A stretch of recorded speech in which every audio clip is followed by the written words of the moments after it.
Well, to no one's surprise, all the Spider-Man spin-offs over at Sony Pictures are put on pause, pretty much indefinitely. I mean, with the recent Rotten Tomato scores that are abysmal, you kind of saw this coming.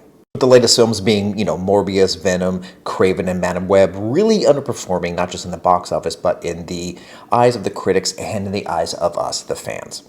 But the intriguing thing was, Sony was planning on doing a Null solo film. Now, this would have been great because Null was, in my opinion, the best thing about the last Venom film. Now, the casting of Andy Serkis as Null in Venom: The Last Dance was brilliant.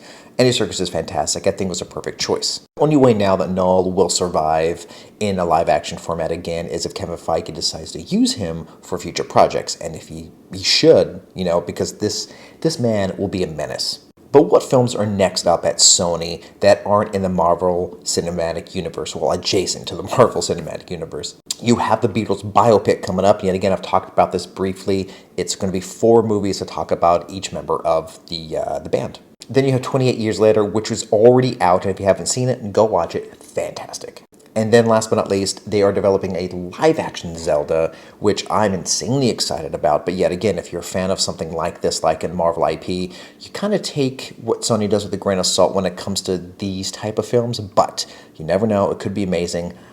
I hope it is. Oh, and we can't forget about Spider-Man Beyond the Spider-Verse. Now, in my opinion, as of late, these films are the best things that Sony has done when it comes to the superhero genre. But are you disappointed that they're putting a pause on some of these characters? Let me know.